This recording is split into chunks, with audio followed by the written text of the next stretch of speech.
네, 안녕하십니까. 화면을 이름을 넘기면 됩니까?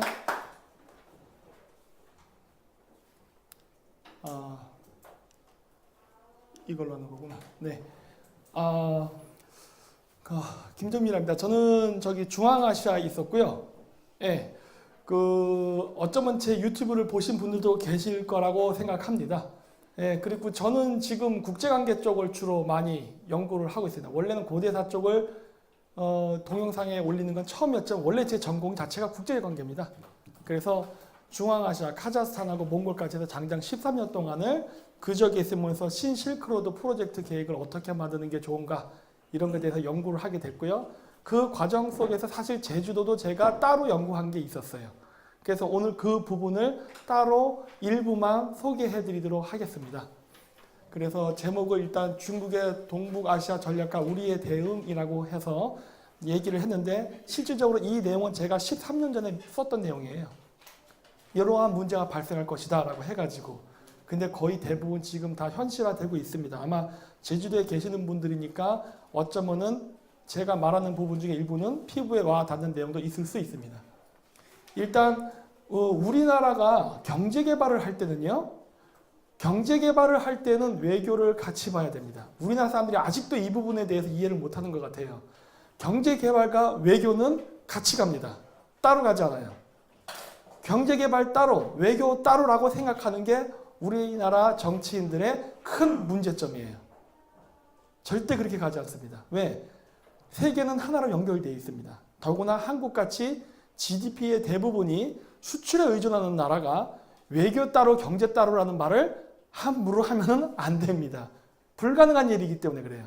근데 우리나라에서는 그러한 이야기를 종종 했었죠. 그래서 보통 뭐라 얘기하느냐? 경제개발은 중국하고 군사동맹은 미국하고 그런 거 안 돼요. 그거는 우리의 희망일 뿐이에요. 그리고 이미 벌써 문제 생겼죠? 안 된다는 게. 이거를 여태까지 감지를 못했다는 게 우리나라 정치의 큰 문제였다고 저는 봅니다. 그건 이해할 수 있어요. 왜? 우리나라가 너무 빨리 경제 성장을 하다 보니까 사실 9세대가 지금까지 있거든요. 그 상태로 경제 개발이 됐기 때문에 정치 사고 방식은 9세대 방식으로 한 것뿐이에요. 사실 지금부터라도 바꾸면 됩니다. 세계 13위 무역 국가 수준에 맞는 정치를 하면 되는 거예요. 우리가 처음 시작할 때는 우리가 아프리카보다 못 살던 나라였기 때문에 그 수준의 정치로서 경제개발 정책을 봤기 때문에 오늘날 문제가 생긴 거예요. 따라서 앞으로 우리나라가 어떠한 새로운 대응 정책을 꾸며야 되나를 연구하려면요. 외교를 같이 봐야 됩니다. 왜냐? 우리가 지역감정이라는 게 있지 않습니까? 우리나라 내부에도 세계도요. 지역감정이 있어요. 동맹국끼리 친하고 동맹국 아닌 애들끼리 안 친하고 이게 지역감정이에요. 그거에 따라 경제 이해관계도 당연히 다르게 합니다. 너무나 지극히 당연한 거예요. 그걸 우리는 인정을 안 하고 싶은 것뿐이죠. 자, 그래서 내정정식 1991년도에 소련이 붕괴됐어요. 그래서 많은 사람들이 어떻게 생각했느냐? 평화의 시대가 왔다고 생각했습니다. 그거는 일반 국민들이 가질 정도의 수준의 생각이에요. 정치인의 입장에서는 그렇게 생각하면 안 됩니다. 냉전의 종식은 새로운 갈등의 시작이라고 봐야 정상이에요. 왜 그러느냐? 통계가 말해줍니다. 오히려 91년도 이전에는요, 전쟁이 잘 안 났어요. 전쟁이 나와야 아프가니스탄 내전 하나 있었습니다. 왜냐하면 미국하고 소련이 힘이 비등비등하다 보니까 서로 눈치를 보느라 전쟁을 못했어요. 잘못 때렸다가 힘의 균형이 깨지면은 기껏 자기네들이 잘 만들어 놓은 게 망가질 수 있으니까 무서워서 서로 간의 현상 유지 쪽으로 많이 이게 유지하려고 했다고요. 왜? 아프가니스탄에서는 소련이 진 전쟁이지만 베트남에서는 또 미국이 진 전쟁이죠. 쿠바는 공산화는 됐지만 미사일을 뭐 핵미사일 못 갖고 오겠으니까 또 미국이 이긴 전쟁이고 이런 식으로 굉장히 비등비등했던 시대고 또 싸우는 것 자체를 굉장히 서로 필요해야 할 때거든요. 뭘 싸워 이런 식이었단 말이에요. 그런데 문제는 뭐냐? 냉전이 끝나고 소련이 해체되면서 힘의 균형이 깨지면 어떻게 될까 하는 거예요. 그냥 그 당시에 뭐 레이건 대통령이랑 고르바초프가 서로 끼안고 뽀뽀하고 하면 세계 평화가 올까요? 절대 그런 일은 일어난 게 아니죠.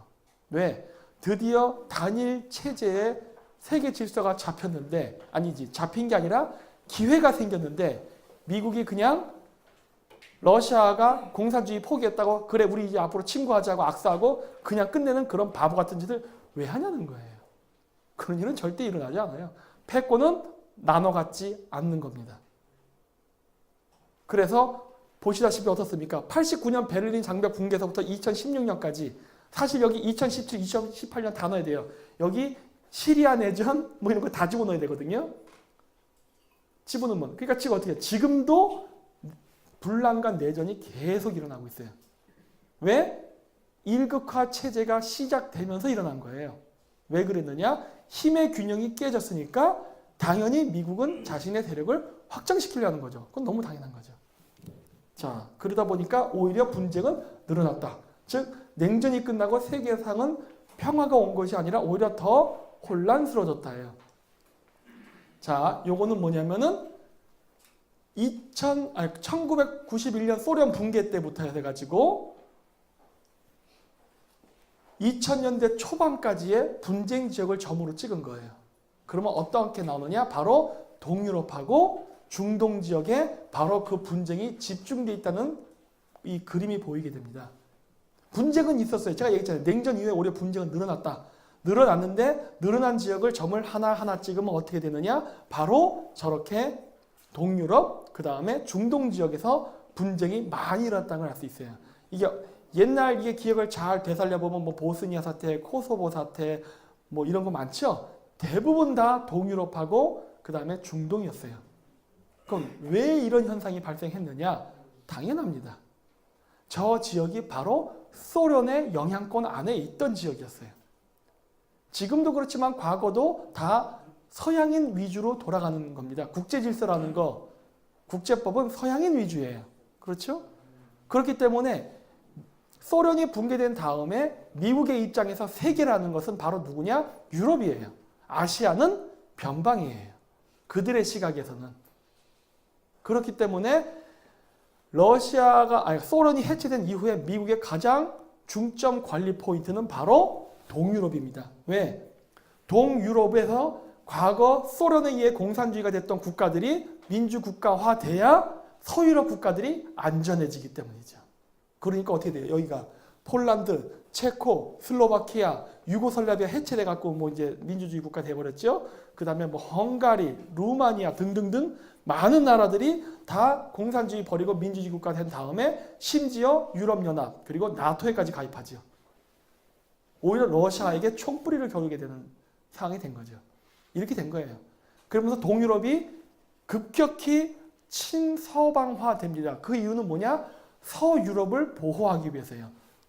독일, 프랑스, 영국 이런 나라들을 보호하기 위해서. 안전한 방패막이, 방파제 국가를 만드는 거죠. 그러다 보니까 이 지역이 민주화가 된 것이고. 그리고 그 다음이 어디냐? 중동입니다. 중동에도 친소 정권들 많았어요. 과거에. 이집트 이런 나라 다 친소 정권이었습니다. 이런 나라들도 소련이 붕괴돼서 해체됐으니까 미국의 입장에서는 찬스죠. 바로 저 지역에도 혁명이라던가 각종 정권 교체 과정을 통해서 다 이 중동이 어떻게 됩니까? 친서방화 되죠. 그렇죠? 분쟁은 늘어났습니다. 그리고 그 분쟁이 늘어난 지역은 바로 미국이 과거 소련이 점령했던 지역을 재점령하는 과정 속에서 일어난 패권 경쟁이라는 게 바로 이 세계 지도를 보면은 나타난다는 거예요. 아, 이래서 분쟁이 증가했구나 라는 거예요. 그냥 단순히 러시아가 붕괴됐으니까 힘의 균형이 깨져서 이렇다라기보다는 바로 어떤 전략적인 목표, 이해관계 때문에 이루어졌다는 게 알 수 있는 거죠. 근데 후반에 가면 어떻게 되느냐? 노란색으로 제가 표시했죠? 2000년대 이후부터 일어나는 최근의 분쟁들을 보면요. 상당히 많은 부분들이 바로 인도양 태평양에서 일합니다. 트럼프 대통령이 얘기했던 인도 태평양 방어선 그냥 나온 말이 아니에요.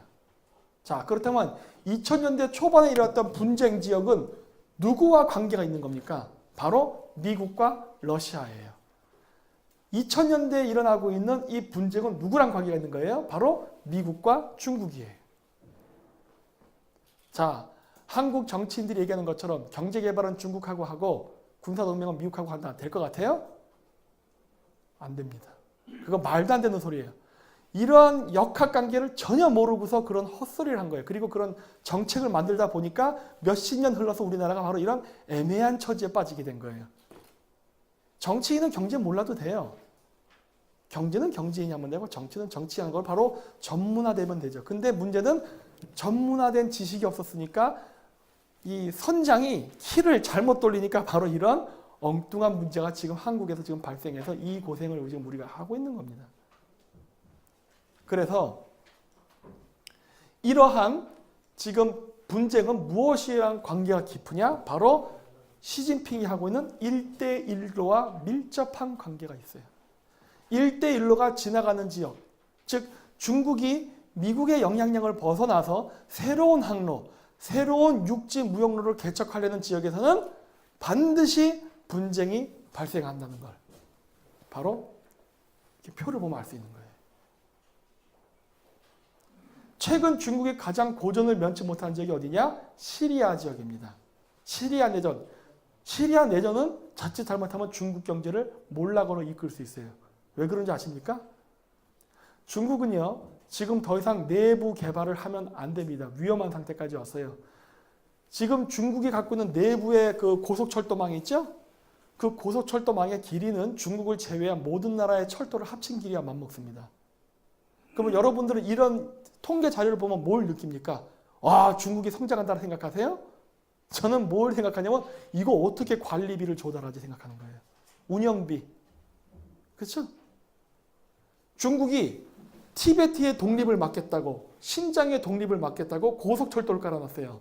북경에서 여기까지 가는데 약 4,000에서 5,000km예요. 여기 마찬가지. 10,000km네.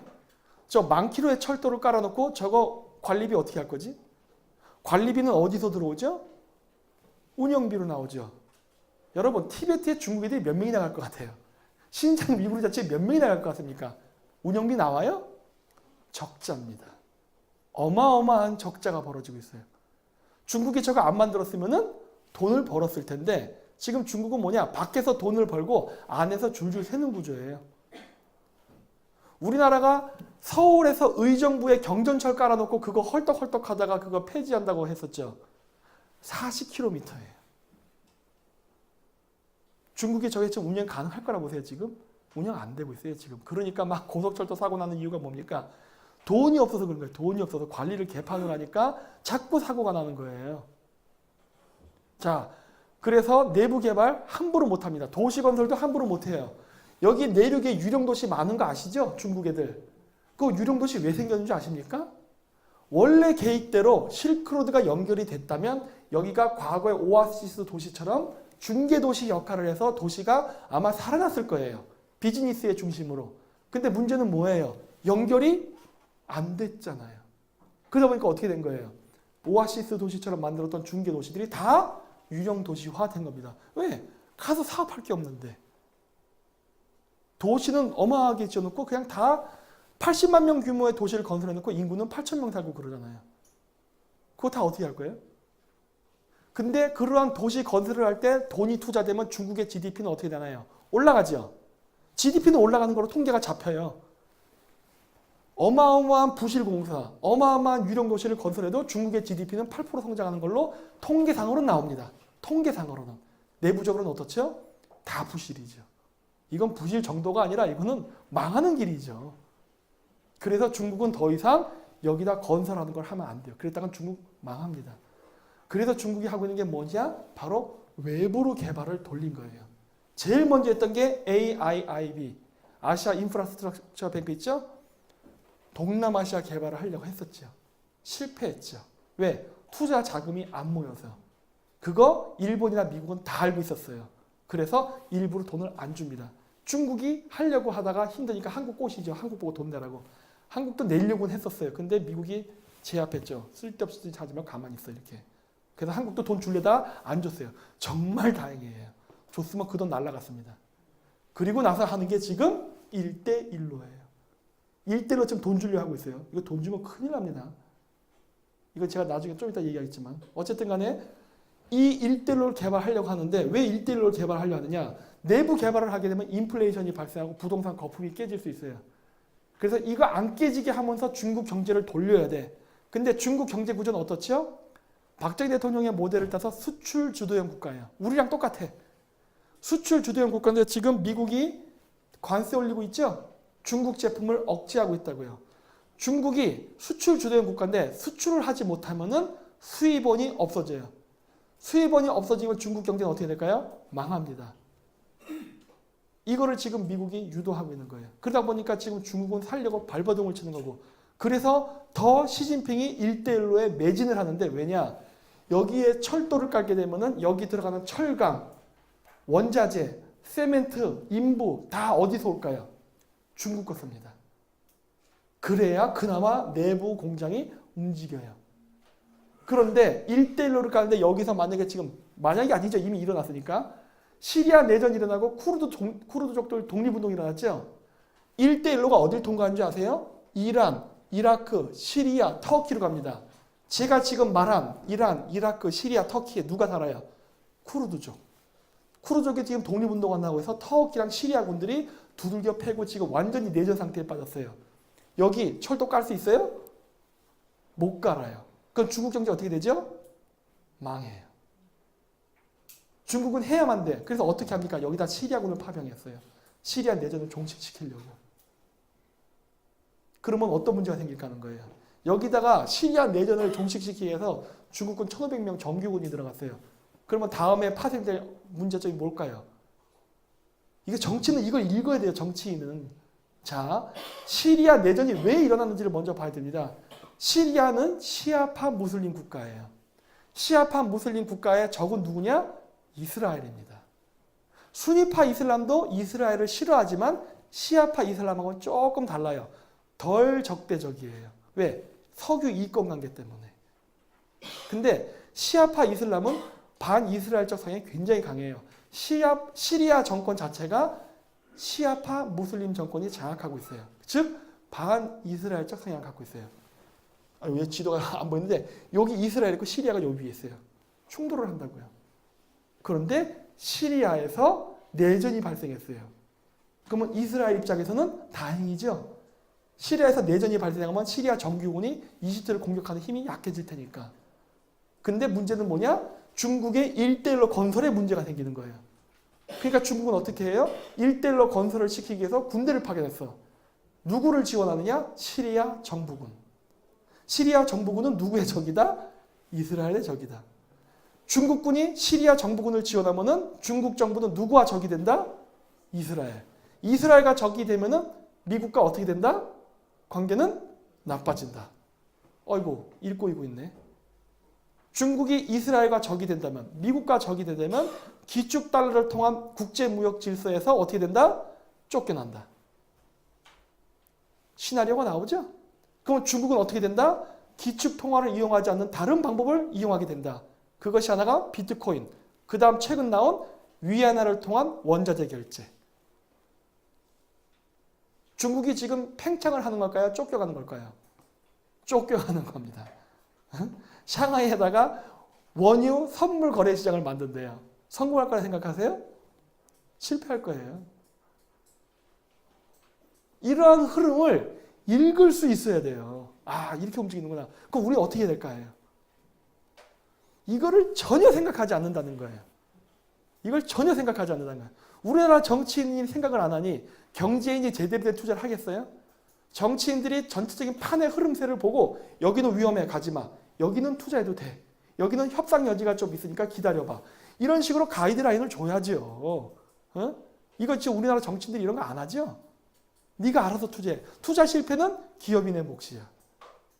이런 소리는 하고 자빠졌잖아요. 주중 노영민 대사인가? 중국 기업에서 투자 실패한 거는 다 기업인의 잘못이다. 미쳐버리는 거죠. 진짜 그런 걸 보면.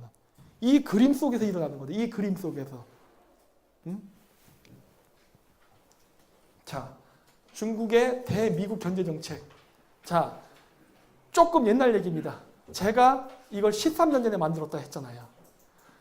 중국은 앞으로 중국의 경제 성장을 하게 되면 미국과 충돌한다는 것을 알고 있었어요. 그래서 중국은 거기에 대한 대비책을 세웁니다. 그것이 무엇이냐? 미국이 통치하지 않는 새로운 항로를 개척하는 거예요. 이거 되게 중요합니다. 여러분, 세계에서 유일한 패권 국가는 미국입니다. 미국의 군사력은요, 외계인 수준입니다. 그냥 외계인이라고 부를 수밖에 없어요. 중국? 쟤도 안 돼요. 그냥 외계인이에요, 외계인. 걔네들의 과학, 군사 무기 수준은 그 어마어마한 과학 기술을 배경으로 한 미국의 최첨단 무기가 어떻게 만들어집니까? 돈 때문에 만들어지는 거예요. 자, 그렇다면 우린 이걸 생각해 봐야 돼요. 어떻게 미국은 그렇게 어마어마한 군사력을 가질 수 있는가를 우리 생각해 봐야 돼요. 그게 어떻게 가능하다 생각하십니까? 아, 그냥 미국이니까? 아니에요. 패권 국가가 될 때, 즉 미국은요, 영국으로부터 독립하고 나서 오늘날은 물론 패권 국가가 됐지만 미국은 대영 제국을 잘 벤치마킹을 해서 오늘날의 미국이 된 나라입니다. 대영 제국이 왜 망했는지 아십니까? 식민지 쟁탈전에서 승리를 했어요. 해가 지지 않는 나라를 건설했어. 근데 그거 아시죠? 2차 세계대전 때 윈스턴 처칠, 수상, 그 사람들 영국에 가서 전쟁했던 거. 영국, 인도 사람들이 독립운동을 하는가 독립운동 막으려고 같이 총질하고 싸웠단 말이에요. 독립을 막기 위해서. 인도의 통치 방식은 어떠했느냐? 영국의 통치 방식은 영국은 식민지를 점령하고 그 식민지로부터 원자재 물자를 조달받기 위해서 그 값싼 그 원자재를 수입하고 그리고 거기에 대해서 원주민이 저항하면 그걸 무력으로 제압하는 방식으로 나갔어요. 그러다 보니까 어떻게 돼요? 영국의 식민지를 확장하면 확장할수록 값싼 원자재를 수입하는 거는 돼요. 그게 조금만 식민지가 있을 때는 어느 정도 수지 타산이 많은데 너무 식민지가 많아지면 어떤 문제가 생기냐? 어마어마한 군사비가 유출되기 시작합니다. 왜? 독립운동을 하는 걸 때려잡아야 되거든. 영국군이 어마어마한 숫자의 남자들을 죄다 군대로 밖으로 빼돌려야 됐다고요. 전쟁해야 되니까. 전쟁이 안 나도 불안하니까 군대를 배치해야 돼. 그러니까 어떻게 된 거예요? 대영제국은 군사비 때문에 망한 거예요. 군사비 때문에. 미국은 바로 이 점에 차가 난 거죠. 어떻게 하면은 패권 국가를 유지하면서 어마어마한 군사비를 조달할 것인가. 이게 중요한 것이죠. 미국이 지금 어떻게 조달한다 생각하십니까? 뭐 한미 무역, 한중 무역으로 지금 이걸 조달한다 생각하세요? 아닙니다. 기축달러 시스템. 우리가 모든 무역을 할 때 달러로 거래합니다.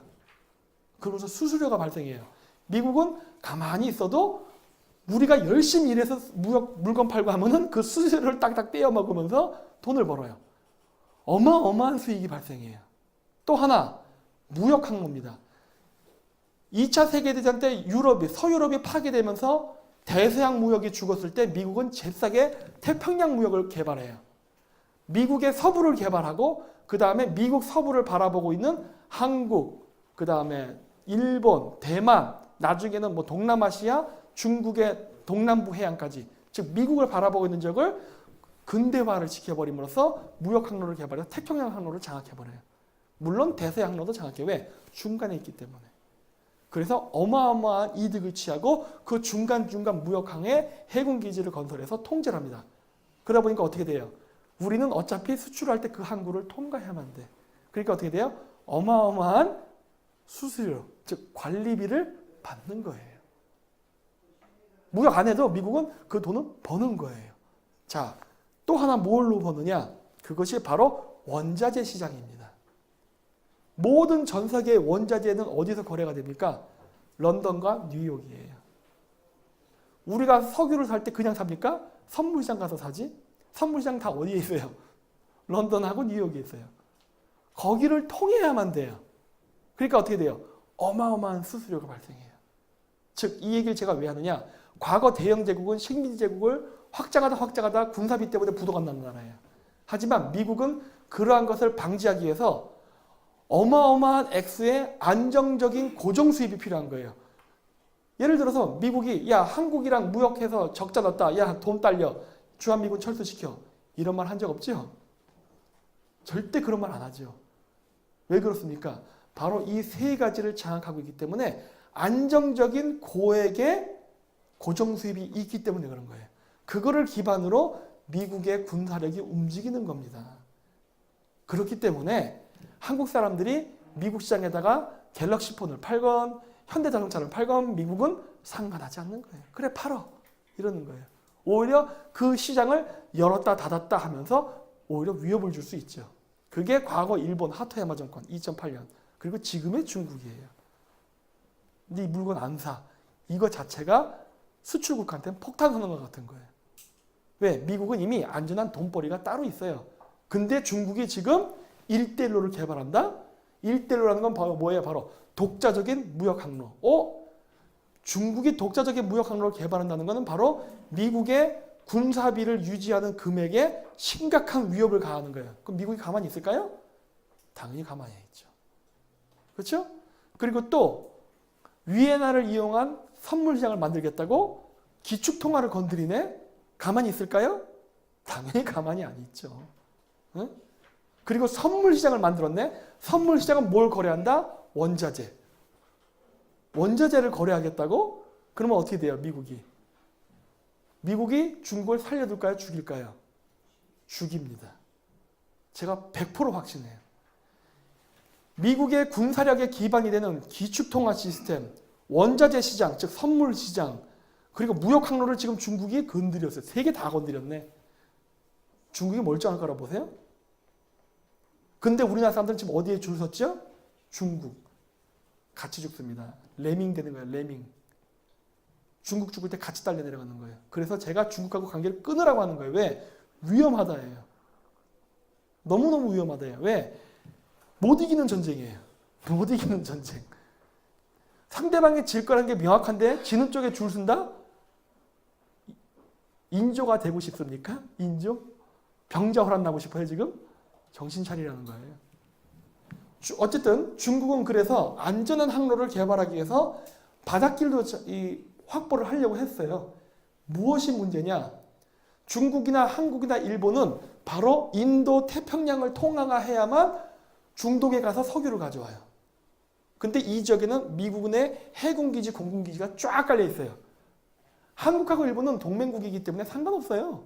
관계가 나빠도. 하지만 중국은 관계가 나빠지면 매우 위험해지는 거예요. 그러다 보니까 중국이 선택한 것이 무엇이냐? 바다를 장악해야 된다. 그래서 만든 게 바리아그라는 바로 항공모함입니다. 비행기가 앉지 못하는 항공모함. 그거 아세요? 바리아그의 항공모함이 비행기 착륙 못한다는 거? 여러 번 시도하다 중국 공군조종사도 죽고 그랬죠. 왜 그런 줄 아세요? 바리아그, 지금은 랴오닝이라 불리죠. 그 항공모함은 과거 구소련 시대 때 만들어진 항공모함이에요. 그거를 소련이 붕괴됐을 때 우크라이나로부터 사온 겁니다. 근데 그 당시에 전 세계의 공군력의 그 비행기는 아직 프로펠러 엔진도 존재했고 제트 엔진도 존재하던 시대예요. 우리 6.25 때 쌕쌕이랑 프로펠러 위기가 동시에 있었잖아요. 그래서 애초에 그 항공모함을 설계하던 당시에는 지금과 같은 이런 초고속 엔진이 만들어지는 이런 시대에 대한 가망이 전혀 없었어요. 그거 가져다가 소련제 비행기 수호의 기술 짝퉁 만들어서 창공이라고 그걸 거기다 결합시키려고 했죠. 결합이 됩니까? 안 되지. 그래서 지금 랴오닝함은 착륙하는 족족 숙련된 조종 비행사가 아니면 맨날 떨어지고 충돌하고 해서 죽잖아요. 비행기를 실을 수 없는 항공모함을 중국이 4대나 만들고 있죠 지금. 미국의 제7함대 항공모함 4대가 편제됐죠 이번에. 랴오닝함에 맞춘 겁니다. 중국이 4대 만드니까 미국도 4대 편제한 거예요. 사실 한 대로 4대를 이길 수 있어요. 미국의 해군 군사력이 쪽수로나 화력으로나 비교가 안 돼. 그게 여기 지금 꽐리고 있다고요 지금. 그래서 중국은 어쨌든 자기네 참에는 바닷길을 보호하기 위해서 해군을 강화시키고 그러면서 여기 도련선이라는 거 있어요. 제1도련선, 제2도련선입니다. 이게 중국이 이 지역을 장악하고자 하는 목표였어요. 단기 목표, 장기 목표. 근데 중국도 알아요. 자신들의 해군력이 미군에 못 미친다는 거를. 그래서 중국이 한 그 다음 전술이 뭔지 아십니까? 인해 전술입니다. 바로 투자를 통한 인해 전술이에요. 대만, 오키나와 제주도에 중국인들이 들어오기 시작한 게 그러한 군사 전략적 목적으로 들어옵니다. 법적으로는 투자예요. 하지만 근본적인 목적은 무엇이냐? 여기다 투자를 통해서 미국의 세력을 약화시키고자 한 거예요. 대표적인 게 오키나와였어요. 오키나와에서 어떤 짓을 했느냐? 오키나와에는 원래 후텐마라는 기지가 있어요. 후텐마 기지에서 이제 그 후텐마 기지가 생길 당시에는 그 주변에 일본인들이 거의 안 살았어요. 그랬는데 시간이 흐르면서 후텐마 기지 옆에 일본인들이 거주 지역이 하나 둘 생기기 시작합니다. 왜? 일본도 전쟁 끝내고 못 살았기 때문에 미군 기지를 상대해서 비즈니스에서 먹고 사는 사람들이 많았거든요. 그러다 보니까 점점 인구가 증가하다 보니까 인구가 많아지면서 자체적인 소비가 가능한 지역이 막 생기기 시작했다고요. 그러다 보니까 미군 기지 자체가 거추장스러워지게 됐어. 그래서 미군 기지 이전 뭐 데모징 하고 막 난리 났잖아요. 그래서 어떤 일이 발생했느냐? 그거를 해노코라는 도시로 옮기려고 했어요. 오키나와의 다른 지역으로. 거기에는 일본인들이 별로 안 살아요. 그래서 해노코라는 외진 지역으로 미군 기지를 이전시키려고 했는데 그때 무슨 짓을 하느냐? 중국인들이 그 해노코시에다 대규모 리조트 개발을 합니다. 호텔 건설하고. 왜? 알박기 하는 거예요. 미군 기지 이전하는 거를 이전 못하게 거기다 호텔을 마구마구 지어버린 거예요. 그럼 어떻게 되죠? 보상비를 해야 돼. 보상비도 안 받겠다고 거절하는 거야. 민주주의 국가인데. 민주주의 국가에서 나를 내보낼 수 있어? 이런 식으로. 그리고 그 지역 주민, 오키나와 지역 주민하고 이권 관계를 묶어버리니까 어떻게 돼요? 오키나와 주민들이 나가서 대신 대모해 주는 거예요. 미군 기지 오면 안 된대. 결사 반대. 이거를 조작한다고요. 그럼으로써 미국이 중국을 견제하고자 하는 군사기지 건설하는 것을 바로 투자라는 명목으로 막아버려요. 제주도도 예외가 아니었어요. 이렇게 들어온 거예요. 그러면서 군사적으로 점령할 수 없으면 투자라는 명목으로 이 지역을 장악하겠다 해요. 그리고 오키나와에서 무슨 일이 일어나냐? 대규모 이민 사태가 벌어집니다. 이민. 오키나와도 고령화 때문에 인구가 점점 고령화돼요. 젊은 애들은 다 도쿄로 빠져나갔습니다. 오키나와에 중국인들이 계속 이민 들어와요. 투자라는 명목으로. 네. 그래서 인구를 점점 중국인의 비율을 올리고 있어요. 왜? 나중에 오키나와 자치주 정부가 국민투표, 민주주의 해갖고 뭐 하려고 그래요? 중국 땅 만들려고 그래요. 이게 중국의 목표예요. 이거 하고 있어요. 과연 제주도는 어떻게 될까? 예외가 아닐 텐데. 이 방식 그대로 지금 제주도에 적용하고 있는데 중국 애들이. 그 전략은 바로 있죠. 투자는 순수한 투자가 아니에요. 바로 미국의 그러한 방어선으로부터 이 지역을 장악하기 위한 군사 전략 목적으로 투자를 하는 거예요. 투자를. 돈 줄게. 좋잖아요. 근데 한국 사람 입장에서 미군 기지, 왠지 제국지, 침략당하는 느낌 같아. 미군 기지 반대. 근데 중국 애들은 뭐라 그래요? 돈 줄게. 아, 돈, 투자, 대환영. 그러면서 말은 뭐라 그랬죠? 군사동맹은 미군하고 하고 경제는 중국이랑 해서 우린 중간적 입장을 취하겠다. 된다고 생각하세요 지금? 택도 없죠? 안 되는 걸 하겠다고 한 게 바로 오늘날 우리나라의 모든 정치 외교 문제, 경제 문제의 근원이 된 거예요. 이걸 바라보지 않았기 때문에. 그럼 중국이 왜 자꾸 바다를 장악하려 하느냐? 과거 일본 제국의 멸망 때문에 그래요. 일본이 중일전쟁 일으키고 나서 미국, 영국하고 사이가 나빠져서 미국이 일본으로, 그 당시에 미국은 석유를 수출했었어요. 당시 일본은 석유 의존도가, 그러니까 대미 석유 의존도가 80%였습니다. 이거를 미국이 끊어버려요. 일방적으로. 왜? 일본 망하라고. 일본 망하라고 끊어버린 거예요. 그러니까 일본은 석유가 없어. 중일전쟁을 일으켜서 여기서 막 자원을 소모해야 돼. 일본도 여기 산업지대가 있어. 여기서 또 막 공장에서 물건 만들고 써야 돼. 그 당시에 이미 조선도 식민지를 만들었거든요. 여기도 운영해야 돼. 다 자원이 필요해. 근데 미국이 일방적으로 그냥 끊어버린 거예요. 그럼 일본 어떻게 되죠? 망하는 거예요. 그럼 일본이 안 망하려면 어떻게 되죠? 동남아시아를 침략합니다. 왜? 그 당시에 인도네시아에서는 이미 석유가 났거든요. 그래서 모자란 석유를 확보하기 위해서 동남아시아를 침략한다고요. 근데 여기 누구 식민지죠? 여기? 영국, 프랑스. 그래서 어떻게 돼요? 일본이 과거 영일 동맹 맺고 이런 식으로 친구였다가 영국이 적이 돼버립니다. 그리고 일본은 패망의 길로 간 거예요. 메거더 장군이 태평양 전쟁을 할 때 이렇게 쳐들어간 게 아니라 이오지마 점령하고 그 다음에 어디로 갑니까? 필리핀 점령하고 그리고 오키나와 점령하죠? 왜 그랬어요? 이미 미국으로부터는 석유가 끊겨 있는 상태예요. 적성국이니까. 이오지마 점령하면 어떻게 돼요? 미국의 군함이 와도 일본의 해군이 공격할 수가 없어요. 여기 전초기지가 생겼기 때문에. 그래서 안전하게 군대를 갖고 와서 필리핀을 점령하죠. 그리고 나서 오키나와를 점령한 이유가 뭐예요? 동남아시아의 석유를 끊기 위한 전략이었어요. 그래서 일본이 힘들게 만든 거예요. 이게 메가더 장군의 전략이었다고요. 중국이 지금 바로 똑같은 상황에 처한 거예요. 만약에 바닷길이 막힌다면 중국은 하루아침에 망합니다. 하루아침에. 그래서 항공모함 만들고 중국 애들이 투자라는 명목으로 대만, 오키나와, 제주도 이런 데 돈을 막 쏟아부으면서 리조트, 호텔, 관광단지 짓고 한 이유가 이것 때문이에요. 그거를 통한 비즈니스 돈 버는 거? 그거는 차후의 문제예요. 바로 경제개발이라는 명목으로 매수하는 겁니다. 지역 주민들을. 자, 이게 당시 일본의 의존도예요. 어마어마하죠? 100%, 90%, 100%막 이런 거예요. 이랬기 때문에 일본이 그렇게밖에 갈 수밖에, 즉 내몰린 거예요. 어떻게 보면. 내몰린 거. 아까 제가 중국도 얘기했죠? 중국 애들이 원자재 시장에서 위안화 결제하는 거, 그게 중국 제국의 팽창이라 보세요? 내몰리는 겁니다. 과거 일본처럼. 일본도 내몰리면서 망한 거예요. 왜? 전선이 너무 크게 확장돼 버렸거든. 그리고 자원은 바깥에서 조달해야 돼. 얼마나 힘든 구조예요. 과거의 일본 제국하고 중국이 뭐가 다르죠? 똑같아요. 중국은 확장을 하는 게 아니라 내몰리고 있는 거예요. 그 끝은 뭘까요? 멸망입니다. 자, 중국이 원하는 도련선, 제1도련선, 제2도련선을 만들어야 되는데 이 이유는 바로 바닷길을 지키기 위한 거예요. 중국의 일대일로 정책에서 이 빨간색을 쳐놓은 데가 바로 어디냐? 중국이 중점적으로 관리하는 지역입니다. 중국이.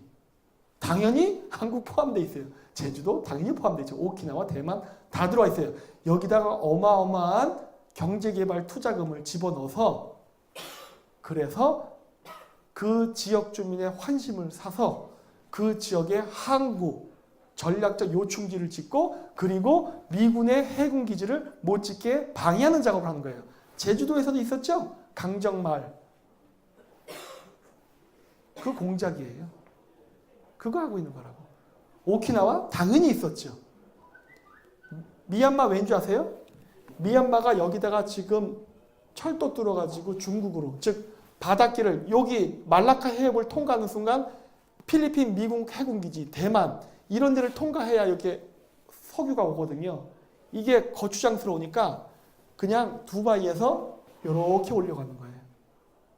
그 다음 또 파키스탄을 개발했어요. 두바이에서 인도가 중국의 동맹국이니까 쭉 연해를 따라서 파키스탄으로 해서 이렇게 티베트로 보내는 거. 고속도로 개발 프로젝트. 그 다음에 이란 1대1로 프로젝트 지나가는 것 때문에.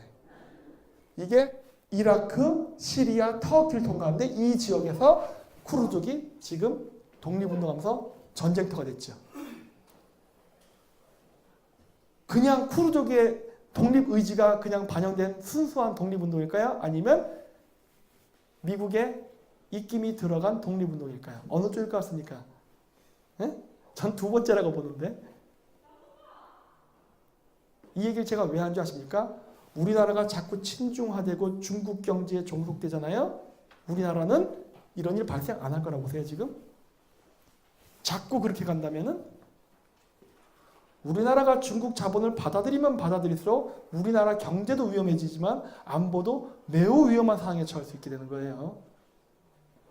되게 이거 중요한 부분입니다. 자, 시리아에서 문제가 생겼는데 왜 생겼느냐? 이란에서 왜 문제 생겼냐? 이거 다 중국 자본 받은 나라들이에요. 제가 지금 빨간색 쳐 있는 나라는 중국 자본을 받은 나라들이에요. 그리고 중국과 이해관계를 같이 하려고 했던 나라들이에요. 그리고 바로 여기는 내전, 파키스탄 내전, 이란 경제봉쇄, 네팔 내전, 그 다음에 미얀마 어떻게 됐어요? 아웅산 수지 여사 노벨상 취소시키다니 난리 치고 지금 그러죠? 경제 불황 왔죠? 필리핀 두테르테 왔다 갔다 했죠? 중국하고 미국 사이에서. 어? 우리나라 안 그럴 것 같아요? 외교랑 경제개발을 따로 생각한다니 이게 무슨 말 같지도 않은 정책이라는 거예요.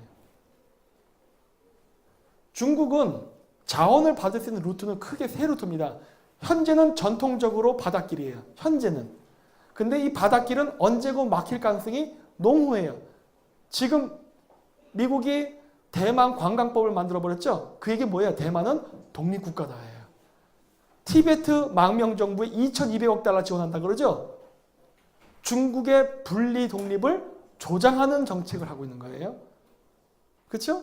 그럼 미국하고 중국 사이 나빠지겠네? 그럼 이 바닷길 어떻게 될까요? 막힐 수도 있어요.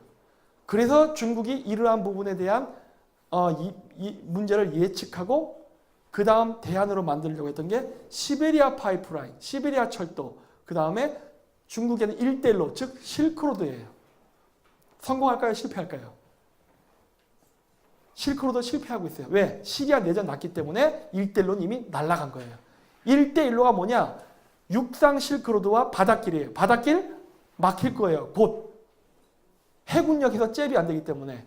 육상 실크로드 여기 내전 발생했으니까 끝. 일대일로 실패했어요. 일대일로 실패하면 중국 경제는 망합니다. 중국이 내몰리고 있어요. 근데 당시 중국은 이 세 루트를 개발했어요. 세 루트 다 지금 막히고 있는 상황이에요. 그러다 보니까 지금 어디를 개발하느냐? 러시아 쪽으로 개발합니다. 올해부터 해서 중국이 러시아로부터 석유를 수입하는 양을 2배로 늘렸어요. 올해. 왜? 1대1로가 안 되니까 개발이. 러시아를 통하는 루트라도 개발을 해서 에너지 안보를 확보하자는 게 중국의 생각이죠. 자, 그러면 이제 여러분들은 러시아를 생각해야 됩니다. 러시아는 어떨까 하는 거예요. 중국의 이러한 상황을 러시아는 좋아할까요? 싫어할까요? 러시아는 즐깁니다. 중국으로부터 2배를 받아먹으니까 나쁠 거 없어요. 왜? 우크라이나 사태 때문에 지금 유럽이 경제 제재를 가하고 있거든. 중국에게 2배를 사준다고? 그러면 러시아는 당장 돈 벌니까 좋죠. 나쁘진 않으나 단 뭘 생각해야 되느냐. 러시아는요. 중국이 크는 걸 절대 원하지 않는 나라입니다. 13억의 인구. 러시아가 지금 어떤 상황에 처했냐면요. 러시아가요. 2000년대 초반, 그러니까 2000년 그리고 2017년 17년 동안 초등학교의 숫자가 50% 감소합니다. 병원의 숫자가 50% 감소해요. 공무원 수는 2배로 증가했어요. 응? 공무원 늘리면 나라 망하는 거예요. 그리고 어떤 일이 또 발생했느냐? 그리고 러시아의 인구가 10% 감소했습니다. 전체 인구에서. 러시아 인구 얼마죠? 약 1억 5천이라 그래요. 거기서 10%면 몇 프로입니까? 1,500만 명이죠? 17년 동안 러시아의 인구가 1,500만 명이 감소했어요. 왜? 저출산 고령화로. 지금 중국은 러시아를 꼬시죠. 야, 미국을 견제하기 위해서 중러 군사동맹을 강화해야 된다. 푸틴이 언제까지 중러 동맹을 유지할까요? 응? 러시아 인구가 계속 감소하는데 중러 군사동맹이 공고해져서 미국을 무찔러서 승리했다 쳐요. 그럼 미국은 더 이상 여기 개입 못하는 거네? 그러면 중국이 러시아를 어떻게 할까요? 잡아먹겠죠. 러시아는 중국을 이길 수 있어요, 지금? 못 이겨요. 근데 러시아가 미국을 중러 군사동맹으로 물리쳐버리는 상황이 발생하면 어떻게 될까요? 다음은 러시아예요. 중국이 패권을 장악하는 거예요. 러시아가 그걸 모를까요? 알까요? 아주 잘 알고 있어요. 러시아는 중국을 배신할 겁니다. 지금 당장 중국은 1대1로가 미국에 의해서 철저히 차단당하니까 어쩔 수 없이 러시아 쪽으로부터 대원유 수입이라든가 원자재 수입의 양을 2배로 늘린 거예요. 어쩔 수 없는 선택이에요. 왜? 미국이 막으니까. 근데 그 러시아가 2배로 늘어난 상태에서 배신을 하면 어떻게 되죠? 중국은? 더 타격이 큰 거예요. 그 일이 안 일어날까요? 일어날까요? 조만간 일어날 텐데. 내가 얘기했죠? 한국의 정치인들은 국제정세의 흐름을 읽어야 됩니다. 그래야 우리의 대기업들이 어디다 해외 법인을 지어야 하는지, 심지어 우리나라 중소기업이 어디를 가서 투자를 해야 돈을 벌고 외국 그 국가한테 강제로 추방당하는 모욕을 당하지 않는지를 예측할 수 있기 때문이에요. 지금 우리나라가 가야 될 나라는 중국이 절대 아니에요. 근데 왜 10년에 인사를 해요, 중국에다가? 우리가 조공국입니까, 지금? 응? 그리고 자, 여기가 성주를 중심으로 한 사드 미사일 기지 방어하는 구역이에요. 약 500km 정도 방어할 수 있다 그래요. 서울이 포함이 안 돼요. 이거 안 나오네. 이 빨간색을 쳐놓은 게 다 중국의 그 육군 사단본부, 그래서 군구라 그러죠. 군구 지역이에요. 우리나라에다 사드 기지 건설하는 걸 우리나라에서 엄청 반대했었습니다. 민주화 세력이라고 하는 사람들이. 왜 반대하는 거예요? 중국이 싫어하니까. 대중무역에 문제 생길까 봐. 그래? 중국 애들이 우리나라에 미사일 몇 발 겨루고 있을 것 같습니까? 1000발이 넘습니다. 우리는 방어기지 한 개조차도 건설하면 안 되는 거예요? 91년도에 냉전 이전에는 중국이 우리랑 적대 세력, 냉전 국가였으니까 좋다 이거예요. 그때는 설치했어. 자, 냉전 끝났죠? 왜 중국은 미사일을 방향을 지금도 겨냥하고 있죠? 그 목적이 뭐예요 도대체? 맨날 와갖고 우리 우방국이라고 거짓말하면서 군사 전략적 목적으로 사업 투자를 하면서 그러면서 말로는 우방국. 우리나라도 중국이라는 건 대무역 1등 국가니까 우리는 중국을 성질을 건드리면 안 돼. 그게 바로 4대주의라고 하는 거예요. 그게 4대주의예요. 그게. 그러면 우리가 경제적으로 이득은 얻고 있습니까? 얻는 게 없는데. 중국 애들이 우리나라에 투자란 명목으로 들어서 우리나라에서 기술을 뽑아갔죠? 10년 동안 우리나라가 500조 원의 가치를 날려먹었습니다. 산업 스파이들이 들어서 우리나라 기술 다 훔쳐갔어요. 근데 왜 새해 신년 인사를 중국이 합니까? 미쳤어요? 죄송합니다. 이 제주도가 원래 야권 성향이 여권 성향이죠. 하지만 전 이런 건 참을 수가 없어요, 진짜. 이거야말로 진짜 제국주의예요. 예? 제국주의에 분연이 일어났다는 사람들이 제국주의적 행동을 해버리네. 이거는 민주주의가 아닙니다. 이건 공산주의예요. 그리고 이게 지금 우리나라의 국력을 야금야금 잡아먹고 있음에도 불구하고 이거를 방치한다는 건 전 절대 용납 못해요. 자, 오키나와 미군기지 이미 설명했으니까 통과할게요. 자, 2015년까지 중국의 대외 투자, 중국도 지금은 돈을 투자합니다. 과거에는 외국인 투자를 받았지만은 중국이 2007년도, 6년도 그 무렵부터는 투자 금액이 급속하게 증가해요. 그래서 2015년까지는요, 중국이 제일 많이 투자한 데가 에너지 분야. 아까 1대1로 하면서 아프리카 중동 지역 그 국가들, 이란 이런 나라들 매수하는데 매수를 할 때 뭐 이게 돈 주는 거 아니에요. 물론 그렇게 주는 경우도 있지만은 요즘은 어떤 식으로 매수를 하느냐? 투자 개발이라는 명목으로 들어갑니다. 호텔 지어줄게. 축구장 지어줄게. 이런 식으로. 그래서 그거는 매수예요. 위치를 보면 알아요. 위치를 보면. 순수한 투자가 아니란 걸 알 수 있어요. 근데 1등이 에너지. 당연히 산유 국가들 자기 편 만들어야 되니까. 2등이 뭐예요? 운송이에요. 당연하죠. 원유를 채굴했으면 가져와야 되니까 두 번째 투자 많이 한 게 운송회사, 선박, 기타 등등. 세 번째 많이 한 게 뭐예요? 부동산. 2015년까지. 부동산이에요. 부동산. 왜 했어요? 아까 제가 보여드렸죠? 제1도련선. 중국이 장악하고자 하는 제1도련선 안에 있는 영역이 어디에 포함돼요? 제주도, 그 다음에 일본, 한국, 대만, 오키나와, 필리핀 등등 그 지역의 땅을 마구마구 사들입니다. 부동산 투자로. 군사 목적 때문에 한 거예요. 중국은 내륙에다가 유령 도시도 짓지 않습니까? 유령 도시도 짓는 나라예요. 군사 목적으로. 그렇기 때문에 이런 민주주의 국가 안에다가 그렇게 군사적 목적으로 부동산 사는 거 그거 일도 아니에요. 그건 돈도 벌고 더 좋지 뭐. 보세요. 오키나와. 오키나와에 가면 이렇게 한글이 많이 나옵니다. 이거 아세요 혹시? 혹시 이거 제 강의 이거 보신 적 있으십니까? 오키나와에 이렇게 한국말이 많이 써 있어요. 오키나와 미군 기지에 한국말이 나옵니다. 왜? 오키나와는 과거 한국 민족의 후손들이 가서 그런 건가요? 요즘 애들이 갔어요. 요즘 애들이. 데모하는 애들, 민주노총, 정교조 이런 애들이. 오키나와 타임즈에도 났습니다. 잡혔다고. 우리나라 신문엔 보도 한 번 안 됐죠? 이게 그 당시 한국 사람 잡혔을 때 데모했던 애들. 여기 중에 얘네들 다 한국인들입니다. 언제였느냐? 2015년이에요. 자, 평택 미군기지. 여기도. 제주도도 제1도련선 목적에서 아까 한다고 했죠? 평택에도 합니다. 평택에 지금 뭐가 있습니까? 미군기지가 있죠. 평택 미군기지가 여기 왜 생겼을까요? 중국 바라보고 하는 겁니다. 중국 바라보고. 미국의 제1의 적은 중국이에요.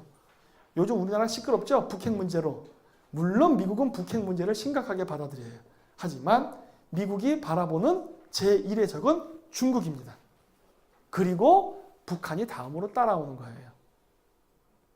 우파 쪽 사람들은 그런 얘기를 해요. 아이고 빨리 북한 좀 폭격해서 좀 죽여주고 김정은 좀 제거해 주세요. 미국이 왜 그 짓을 합니까? 북한이 언제 망할 거라 생각하세요? 북한이 망하는 날은요. 중국이 망하는 날입니다. 북한이라는 나라가 있어야 트러블 메이커가 있어야 주한 미군 기지에 명분이 서는 거예요. 북한을 북핵 개발했다가 에이따 이놈하고 그냥 파리 잡듯이 죽여버리면 어떻게 될까요? 남북 통일되면은 동북아시아는 평화가 와버리죠? 그럼 미군 기지 어떻게 돼요? 주한 미군 기지, 주1 미군 기지 어떻게 돼요? 철수해야 되죠? 그러면 중국 어떻게 견제하죠? 견제 못하죠. 그렇죠? 북한이 망하는 거는 중국이 망할 때 하는 거예요. 그러면 이런 생각할 수 있죠. 어이구 어느 세월에 그러죠? 걱정하지 마세요. 거의 다 왔습니다. 중국이 지금 콘에 몰렸다고 했죠? 중국이 망하는 시점에 북한은 같이 망하는 거예요. 왜? 더 이상 필요 없거든. 미국이 91년도서부터 2000년대 초반까지는 소련이 장악했던 영역을 장악하기 위해서 온 군사적 역량을 다 동유럽과 중동에 투입했습니다. 지금도 중동은 걸쳐져 있어요. 왜? 인도 태평양선에 중동도 포함되어 있기 때문에 시리아 내전은 지금도 일어나고 있는 거예요. 지금 동유럽에는 전쟁이 없죠? 아주 평화롭죠? 왜? 러시아와 정리가 끝났어요. 지금은 중국을 보고 오는 거예요. 그렇기 때문에 앞으로 분쟁이 난다면 인도 태평양선 안에서 전쟁이 일어나는 거예요. 앞으로는. 그래서 우리나라도 위험한 겁니다. 확률상으로는 떨어져요. 하지만 그 전선 안에 있기 때문에 절대적으로 안전하다고 말은 못하는 거예요. 그리고 항공모함이 실질적으로 3대씩 왔다 갔다 하잖아요. 우리나라가 아니죠. 2차 세계대전 이후 세계 역사상 항공모함이 한 지역에 3대가 온 적이 있었습니까? 없었어요. 한국 매우 위험하다는 소리예요. 매우 위험하다예요. 요즘 뭐 전쟁 얘기하면 안보팔이라는데 이게 왜 안보팔입니까? 보여주는 결과물이 나오고 있는데. 예? 그 북이 또 핵까지 개발했다고 하고. 미국은 중국을 막대한 금융 공격을 해서 경제적으로 붕괴시켜서 북한의 군사 개입을 못하게 만든 다음에 북한을 때릴 거라고 저는 봅니다. 그렇게 가는 거예요. 순서는. 중국이 먼저 망해야 돼요. 경제적으로. 전쟁은 돈이 들기 때문에. 중국이 금융적으로 막대한 피해를 입어서 금융 타격을 받으면은 돈이 없어 전쟁을 못해요. 그때 미국이 북한을 치면은 그때는 중국은 바라볼 수밖에 없어요. 그러한 상황으로 지금 중국은 내몰리고 있죠. 따라서 중국 붕괴도 얼마 안 남았고 북한 멸망도 얼마 안 남았구나라는 것을 유추할 수 있는 거예요. 왜? 미국이 동북아시아 지역에서 패권을 확장하려고 하는데 북한의 나라가 있으면 되겠습니까? 제거의 대상일 뿐이죠. 중국의 나라가 있으면 되겠어요? 제거의 대상이죠.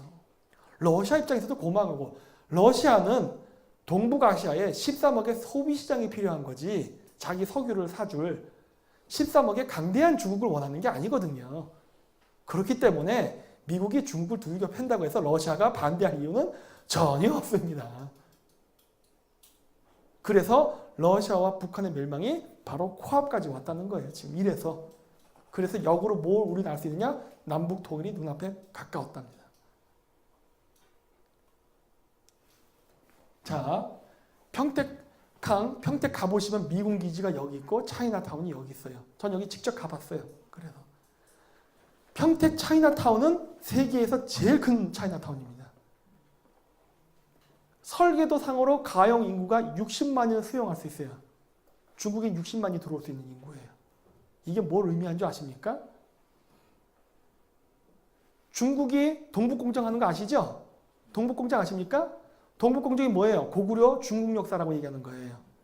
그 명분은 뭐예요? 남북 통일 안 시키고 북한이 무슨 문제가 생기면 중국이 점령하겠다는 거예요. 왜? 중국의 역사에 고구려는 중국사였기 때문에 북한은 당연히 중국이 회복해야 될 고토다라는 명분을 역사적으로 만드는 거거든요.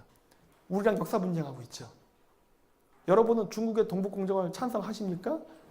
하는 사람 한 분도 안 계시겠죠? 북한 사람조차도 반대하는데 설마 남한 사람이 찬성할 리가 있겠습니까? 자, 근데 지금 중국이 하는 제2의 동북공정은 뭡니까? 백제사도 중국사답니다. 지금 중국 교과서에 집어넣고 있어요. 즉 전라도 충청도 다 중국 땅이다예요. 평택 차이나타운이 생기면 어떻게 될까요? 그거 진짜 실현할 겁니다. 누가 도와줄까요? 우리 정부죠. 지금 지방 분권한다 그러죠? 지방 분권화하고 외국인 3년 이상 거주하면 지방의원은 선거권을 갖습니다. 지방의원 선거권을 가져요. 국회의원 선거권은 안 돼도 지방의원 선거권은 3년 이상 거주한 외국인은 가졌어요. 투표권을 가져요. 지방 분권을 해요. 그리고 외국인 정당 가입법을 추진하고 있어요. 지금의 여당이. 플러스 평택항, 차이나타운. 이거 결합되면 어떤 일이 발생할까요? 야, 우리 민주주의 좋아하지? 우리 민주주의로 평택 독립하는 거 찬성 반대. 이거 하면 누가 이길까요? 여기 중국이 60만 명 들어오는데 평택시 어떻게 될까요? 그냥 중국 땅 되는 거예요. 중국 땅. 왜? 민주주의에 의거해서. 니들이 땅 팔았잖아. 니들이 투자 받았잖아. 니들이 여기다 중국 애들 투자도 되고 집주도 된다며. 니들이 다 했잖아. 그거 누가 다 해줬어요? 우리가. 외국인 정당 가입법, 외국인 투표권 누가 줬어? 중국 애들이 해달라고 했어? 니들이 했잖아. 니네 정부가. 그 헌법적 절차를 준수해서 그 국민들이 중국 땅에 붙겠다는데 니들이 왜 반대해? 내정 가서 파는 거야? 이렇게 나가죠. 여긴 중국 땅에 이제 이렇게 나가는 거예요. 이 문제가 어디서 일어났죠? 우크라이나의 크림반도. 그렇죠? 한국에서 일어나지 말란 보장 있습니까 지금? 이거 왜 추진하죠? 누구를 위해서 하는 거예요?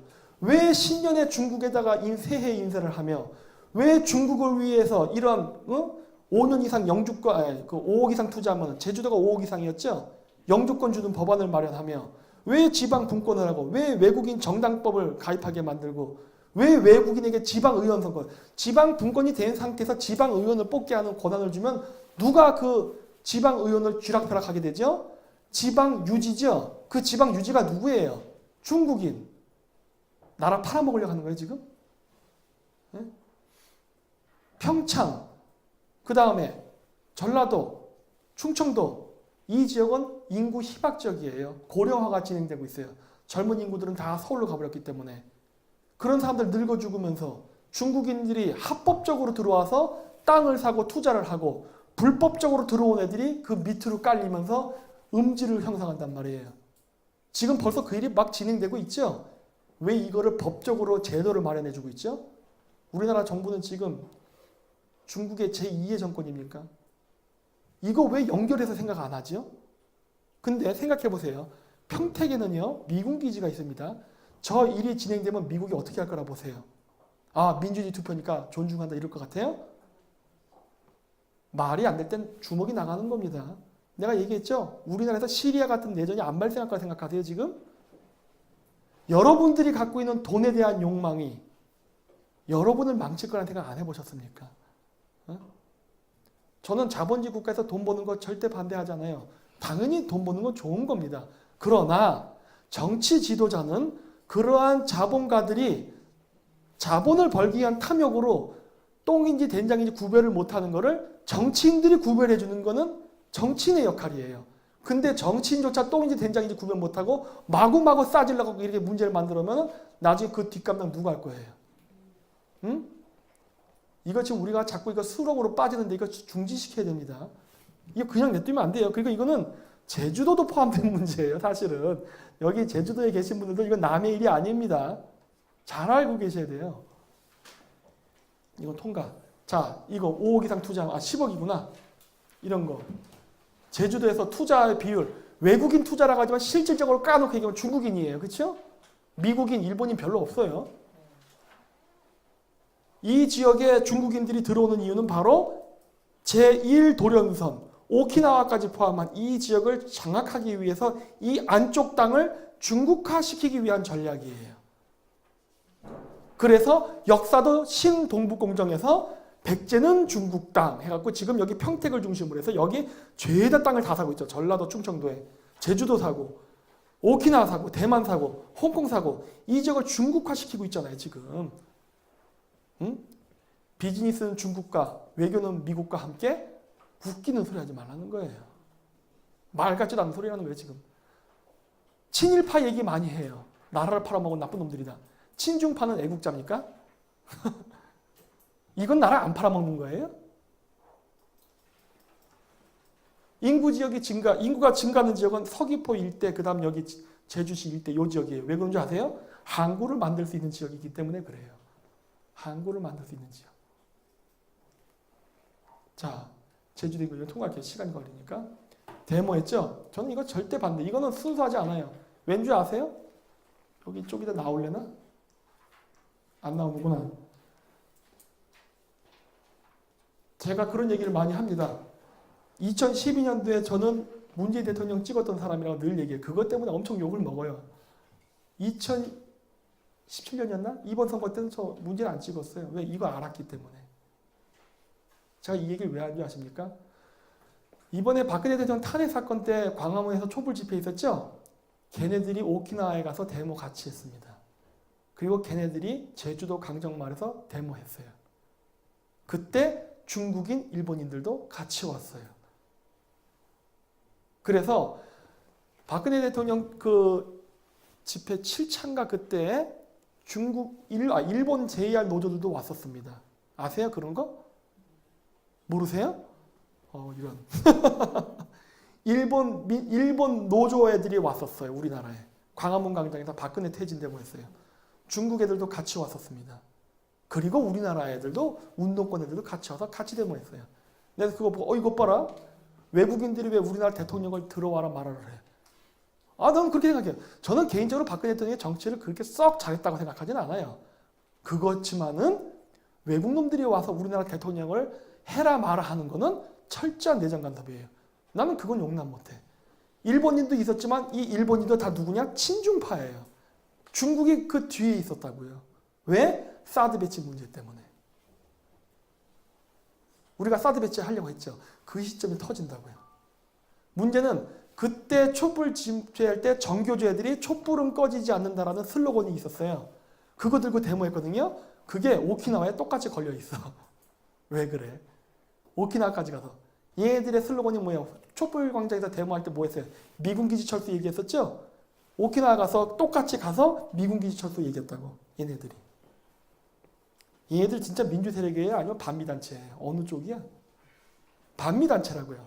근데 얘기했죠? 반미를 하면서 경제는 중국과 같이 한다. 그게 가능할 거라 보세요? 불가능한 거예요. 안 되는 거를 대기하려고 하는 거예요, 지금. 그렇게 되면은 전쟁 납니다. 아니지. 우리나라에서는 전쟁이 아니죠. 내란이 나는 거예요. 그러면서 말로는 뭐라 그래요? 평화 집회. 평화 아니죠. 내란 선동이죠, 그거는. 여기도 얘가 표시해 놓은 건데 여기 아덴 힐 리조트 블랙스톤 CC 이런 거 이거 다 중국 자본 들어간 데죠 여기. 예? 요 밑에 뭐 있습니까? 강정마을 있지. 강정마을 잘 보이는 데다가 그 중산간? 중간산? 거기다가 중국 애들이 호텔 짓겠다고 땅을 왕창 사고 그러죠? 건물 짓고. 그거 왜 해요? 해군기지 감시려고 짓는 거 아닙니까? 예? 그런 생각 안 해보셨어요? 그냥 단순한 투자입니까? 그냥 제주도 지역 개발? 중국 애들 그런 생각 안 하는데 저는 항상 중국인의 마음으로 바라봐요. 왜 중국 애들이 여기에 땅을 살까? 왜 중국 애들이 비트코인을 할까? 왜 중국 애들이 이런 걸 할까? 이게 딴 생각이 있구나. 뇌물 주는 거예요, 뇌물. 투자라는 이름으로. 자, 이건 또 뭐냐? 우리나라에다가 땅을 사면은 영주권이 취득이 됩니다. 근데 영주권만 취득하는 게 아니라 시민권도 취득하는 것 같아요. 어떤 경로인지는 몰라요. 하지만 가능한 것 같아요. 왜냐? 중국에서 연쇄살인범이 한국으로 도망을 쳤는데 얘가 한국 시민권을 갖고 있었어요. 그래서 우리나라에서 못 잡고 있었어요. 중국 애들도 몰랐고 우리도 모르다 우연히 잡혔는데 얘 살인범이다 해서 잡은 사건이 있었어요. 그게 2008년도인가 그래요. 근데 얘는 5억이나 10억 이상 투자한 사람이 아니에요. 근데 주민등록증이 있었어요. 한국 사람께. 내가 봤을 때 내부적으로 누군가 협조자가 있는 것 같아. 시민권 취득도 가능해요. 왜? 그런 사례가 나왔기 때문에. 제가 이 얘기를 하는 이유가 뭐냐. 2008년도에 일본에서 어떤 일이 있었냐면 일본 국회에서 외국인 부동산 투자 금지법이라는 걸 만들려고 했어요. 물론 부결됐습니다. 그 금지법안을 왜 만들려고 했느냐. 한국인하고 중국인이 이상한 부동산 투자를 한다 해요. 동기가 불순하기 때문에 외국인 중에 한국인과 중국인은 빼버리자. 그게 법안의 내용이었어요. 그랬는데 또 민주주의 국가는 그러면 안 된다. 그래서 부결시켰어요. 근데 그 당시에 왜 그런 법안을 만들려 했느냐. 중국인들이 일본에서 부동산을 사는데 자위대 해군기지 옆에, 핵발전소 옆에, 그 다음에 관공서 옆에, 경찰서 옆에, 소방서 옆에 이런 데 땅을 산다는 거예요. 개발 안 되는데. 여러분 원자력 발전소 옆에 땅을 사면 그거 뭐 개발할 수 있습니까? 투자 가치가 없어요. 근데 거기 땅을 사. 그래서 투자자한테 가서 너 이 땅을 왜 사냐고 물어보고 싶은데 주인이 안 나타나. 자금원을 조사하면 뭐 버진 아이슬란드, 홍콩, 싱가포르 이런 데 통해서 조세피 지역을 통해서 페이퍼 컴퍼니를 통해서 들어온 돈들이야. 주인도 못 찾아요. 그래서 여기를 강제 매각해갖고 다른 목적으로 뭐 개발을 한다거나 군사 보호 지역이니까 여기를 국유화시키려고 하는데 주인이 안 나타나. 그래서 땅을 안 파는 거예요. 의도적으로. 그런데 한국인들이 대마도 땅을 산다는 거예요. 집중력으로. 그래서 조사를 했어요. 이상하다.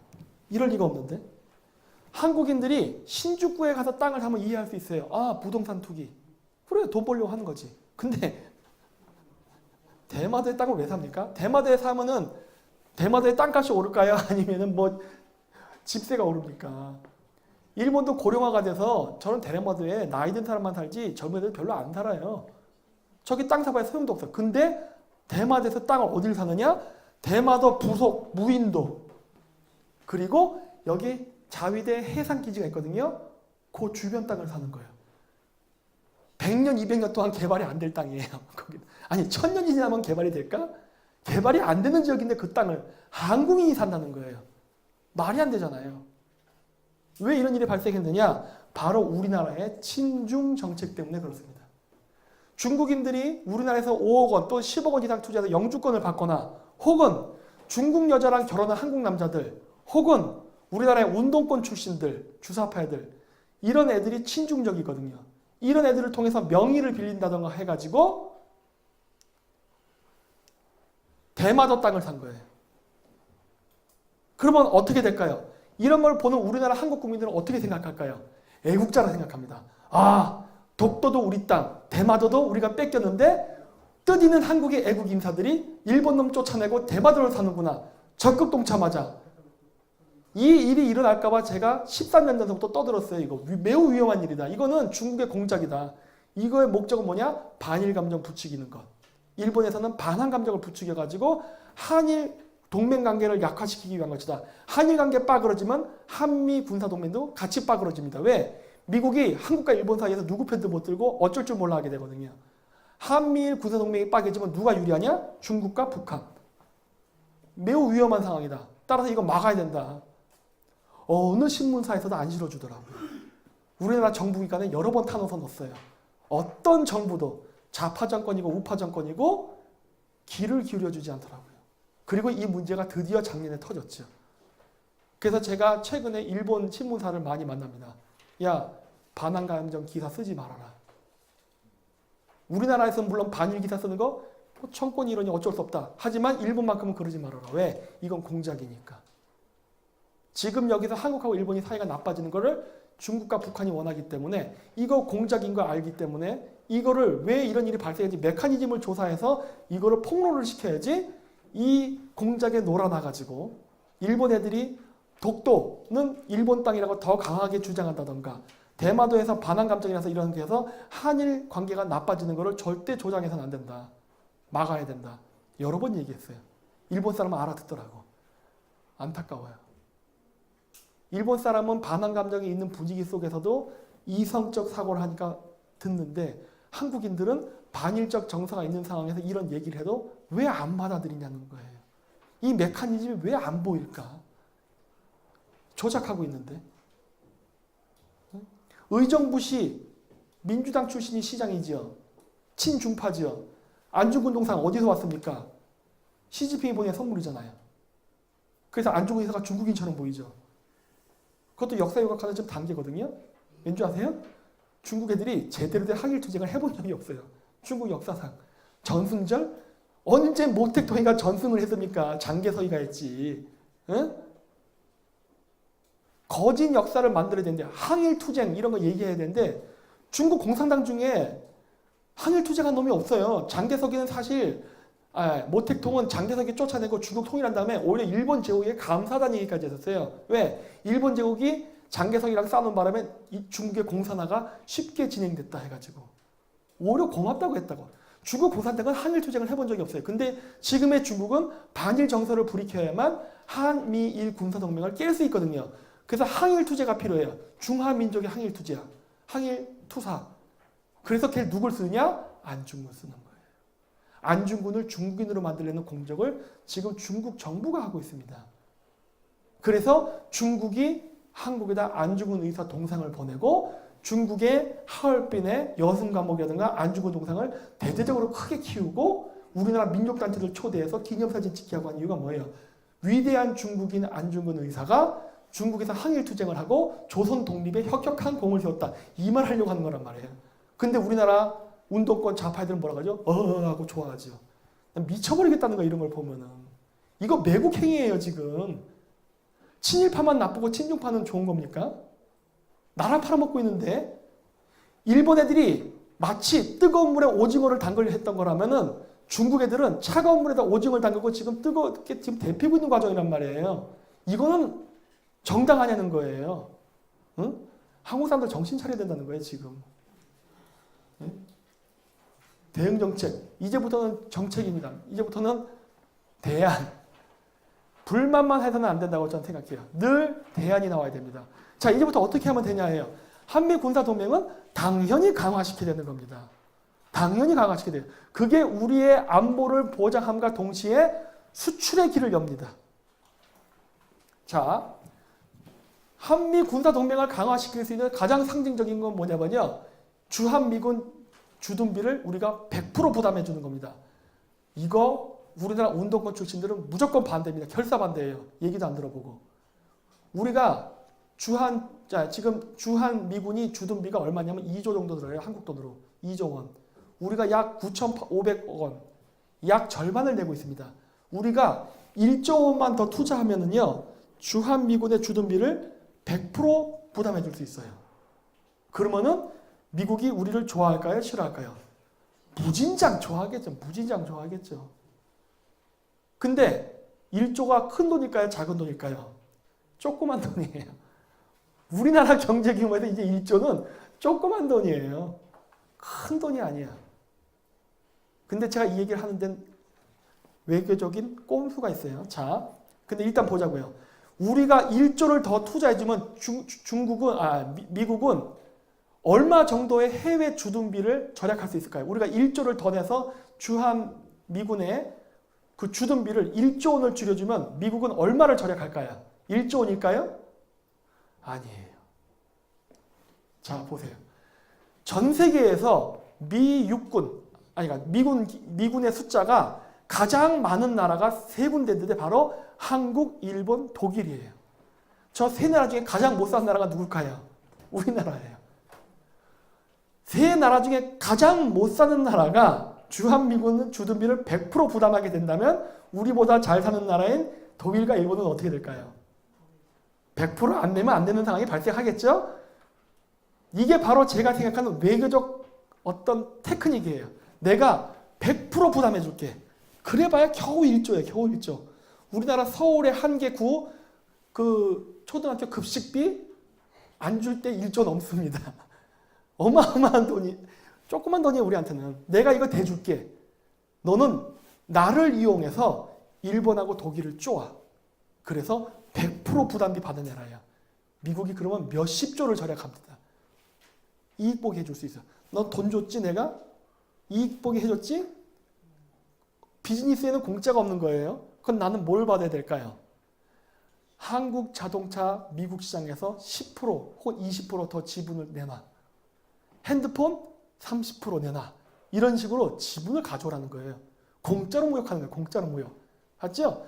정치인이 정치만 잘 해놓은 기업인들은 저절로 가는 거예요. 저절로. 미국이 이거 해줄까요? 안 해줄까요? 해줘요. 왜? 미국 애들이 핸드폰 만들어요 지금? 자동차 만드나요? 아 물론 포드, 크라이슬러 있긴 있어요. 걔네들이 미국 시장에서 점유율이 몇 프로일 것 같아요? 별로 안 돼요. 토요타가 1등이지. 한국이 현대차가 지금 4등인가 그래요. 이거 2등, 3등으로 순위 바꿔버릴 수 있어요. 어차피 미국 애들은 핸드폰 써야 되고 그리고 자동차 굴려야 돼. 어차피 일본 제품 쓸 거 한국 제품 써도 나쁘지 않잖아요.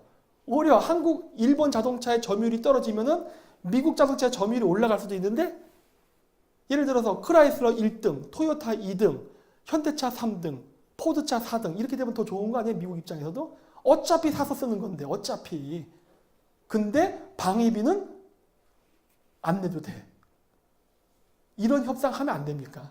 예? 등신같이 미국 가서 40조 퍼준다고 이런 얘기 왜 하냐는 거예요. 1조만 퍼주라 해요. 1조만. 그리고 그 돈도 돌려받으라는 거예요. 무역을 통해서. 한 푼도 손해보면 안 되죠.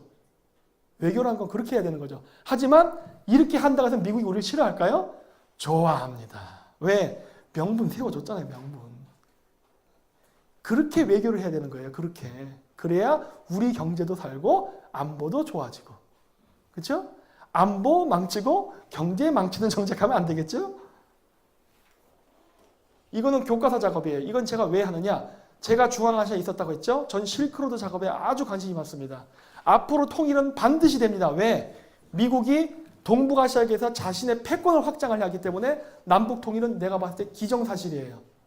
남북 통일만 되는 게 아니라 중국 이번에 과거 일본처럼 금융위기만 주는 걸로 끝나는 게 아니라 갈기갈기 찢어버릴 겁니다. 갈기갈기. 갈기갈기 찢어지게 되면 우리는 만주를 통해서 실크로드를 통한 무역을 할 수 있는 길이 열릴 거예요. 그 전에 우리는 무엇을 해야 되느냐? 바로 사상적 기반을 만들어야 되는 거예요. 즉 뭐냐? 쉽게 얘기하면 뭐냐? 우리가 남이가예요. 우리가 고대사를 봤더니 저 북방민족하고 한 형제였대. 그러니까 우리는 어떻게 해야 돼? 같은 편이니까 다른 외국인보다 나에게는 특혜를 더 줘야 된다요. 물론 너희들이 우리나라에 오면 특혜 주겠다요. 나도 너희 나라 갈 때 특혜를 내놔라요. 미국인이나 중국인보다 다른 특혜를 달라는 거예요. 그 요구를 하기 위해서는 뭘 해야 되냐? 역사 공정을 해야 됩니다. 중국만 동북 공정하는 게 아니에요. 우린 역사 공정하면 안 됩니까? 제가 얘기하는 역사 공정은 중앙아시아 한국당 이 얘기를 하는 게 아니에요. 조상이 같았다예요. 그러니까 우리 비록 나라는 독립돼서 따로따로 살지만 우리 잘 해보자요. 같이. 이 얘기를 제가 왜 하느냐? 이미 중앙아시아에서는 카자흐스탄, 우즈베키스탄, 키르기즈스탄, 투르크메니스탄, 터키, 아제르바이잔, 헝가리, 루마니아 이런 나라들이 공동 역사 교과서 작업을 하고 있어요. 왜? 그냥 단순히 민족의식을 고취시키기 위해서 역사 공부하면 민족의식은 고취되는 겁니다. 1 더하기 1은 얼마입니까? 2인가요? 그러면 여러분들은 해고입니다. 4가 돼야 돼요.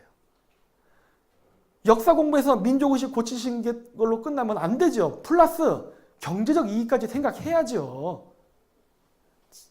공동 역사 교과서 작업은 왜 하냐면은 이거를 해야 돈을 번다예요. 네?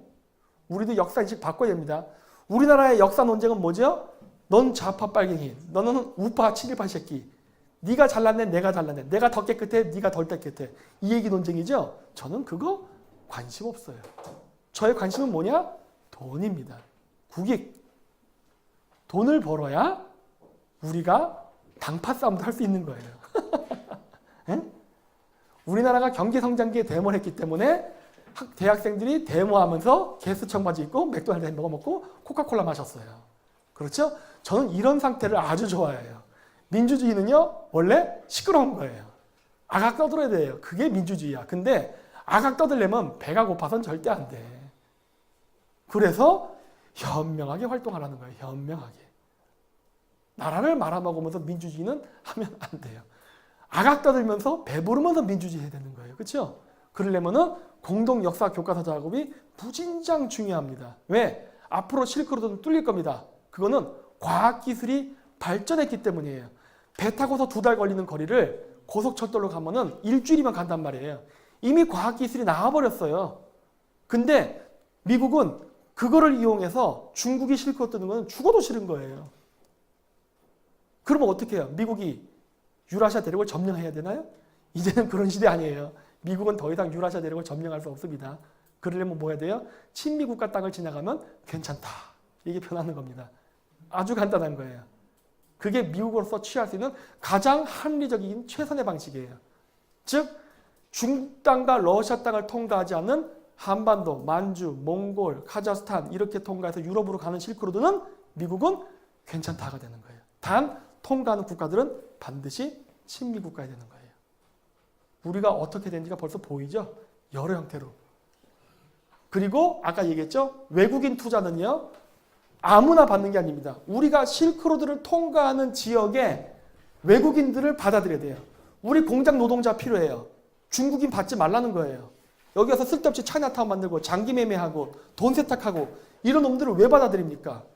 우리가 실크로드가 뚫릴 때 이 나라 우리나라보다 못 살아요. 여기 사람들 돈 벌고 싶어. 그래 내가 받아줄게요. 우리 공장에 취직시켜줄게. 우리나라 공장에서 받는 200만 50만 원의 월급이 이 나라에 가면 어마어마하게 큰 돈이니까. 그러니까 내가 너희 가난한 사람들 받아서 공장 노동자로 취직시킬 테니까 우리 한국 현대 삼성이 여기다 공장 만들 때 자꾸 법 갖고 딴지 걸고 이런 거 하지 말라는 거예요. 불법은 절대 안 한다요. 합법적으로 투자할 거니까 방해하지 말라요. 중국 애들처럼. 이렇게 상호관계를 묶으라는 거예요. 그리고 우리가 이 공장 지었을 때 노동자 필요하잖아요. 한국에서 노동하다가 귀국한 애들 한국말도 잘하잖아요. 그리고 한국의 업무 방식을 잘 알고 있잖아요. 어떻게 합니까? 우리 빡시게 일하잖아요. 얘네들은 할 수 있단 말이에요. 왜? 한국에서 단련됐기 때문에. 그러면 이런 애들 이제 돈 벌어서 자기 나라 돌아가서 목돈 갖고 집 샀단 말이에요. 집 사면 사나요? 일을 해야지. 그 일 우리가 취직시켜줄게. 이렇게 나가면 되잖아요. 그럼 어떻게 돼요? 여기가 우리의 영역 안에 들어오는 거죠. 그렇죠? 이렇게 나가야 되는 거예요. 정치인이 이런 지도를 깔고 밑판을 그리고 기업인들이 들어가는 거예요. 정치는 이거 해야 되는 거예요. 그렇죠? 실크로드 중국 애들이 원하는 개발 하지 말라는 거예요. 중국의 실크로드는요. 한반도를 통과하지 않습니다. 왜? 남북 통일을 원하지 않으니까. 뭐 그건 제가 설명 안 해도 다 아시죠? 일본은 이렇게 연결하려고 그래요. 이것도 못하게 해야 돼요. 반드시 한국을 통하게끔 만들어야 돼요. 그래야 우리가 실크로드의 물류의 허브가 되기 때문에. 이거 못 뚫을 거라고 저는 100% 확신합니다. 오늘은 제가 얘기 안 할게요. 이거 못하게 하는 방법도 있어요. 자, 이제 제주도 얘기해요. 결론 부분인데, 자, 이건 이제 국제사회 얘기했으니까 우리가 외국 투자를 받을 때 누구를 더 받아야 되는지 얘기했습니다. 자, 이제 현실적으로 제주도를 어떻게 하면 되느냐. 저는 제주도 일단 관광도시니까 관광개발하는 거를 관점으로 해서 저는 봅니다. 여러분, 우리나라에는 천상열차 분야 지도라는 게 있습니다. 고구려 때 만들어진 거예요. 근데 현존하는 최고의 지도입니다.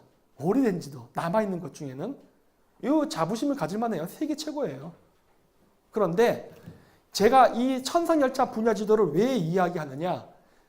이게 지금 천상열차 분야 지도에 나오는 별자리 모양이에요. 이 별자리 모양이 제주도와 흡사합니다. 그래서 제가 얘기하는 거예요. 오늘날은 현대시대니까 이 과거의 천상열차 분야 지도의 별자리가 서양식으로 바뀝니다. 뭐 사자자리, 물병자리 이런 식으로 상관없어요. 얘가 이 얘기를 왜 하느냐?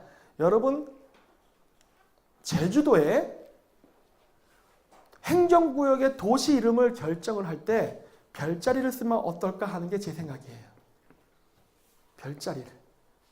그리고 외국인 관광객들이 왔을 때 제주도 그 지도를 보고 관광을 해야 되잖아요. 그거를 천상열차 분야 지도를 주라는 거예요. 별자리에 맞춰서.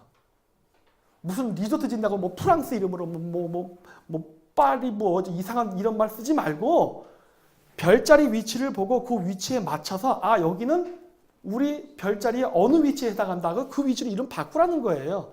기존에 지어진 건물 이름도 상호명 바꿔버리라는 거예요. 이왕 지어진 건 어쩔 수 없으니까. 그리고 동양의 천상열차 분야 지도에는 그 별자리 자체가 하나의 도시입니다. 왕이 거주하는 궁궐, 여기는 부엌, 여기는 군사 창고 이런 식으로 별자리마다 역할 기능이 있어요. 맞춰서 개발하라는 거예요. 맞춰서. 이거 왜 하는 줄 아십니까? 천문 지도를 갖고 있다는 소리는 독립국가라는 소리예요. 독립국가. 천상열차. 즉 현존하는 최고의 그 천문 지도를 바탕으로 제주도의 모든 도시를 별자리에 맞춰서 상호명을 바꾼다던가 행정구역 기능을 점진적으로 바꿔야겠지만 어쨌든 몇십 년에 걸쳐서 바꿔서 이거를 확립시키라는 소리는 이거는 우리가 선진민족이라는 소리예요. 그리고 외국인들도 무진장 신기해할 겁니다. 이게 어떻게 가능하지? 근데 제가 이 현재 현존하는 제주도의 행정구역을 쭉 보면요. 가능해요. 황도 12궁으로 나눌 수 있게 이렇게 읍이 나눠져 있더라고요. 어디? 하나, 둘, 셋, 넷, 다, 일곱, 여덟, 아홉, 열, 12개죠? 황도 12궁으로 나눌 수 있게. 황도 12궁으로 나눌 수 있게 이미 행정구역이 짜져 있어요.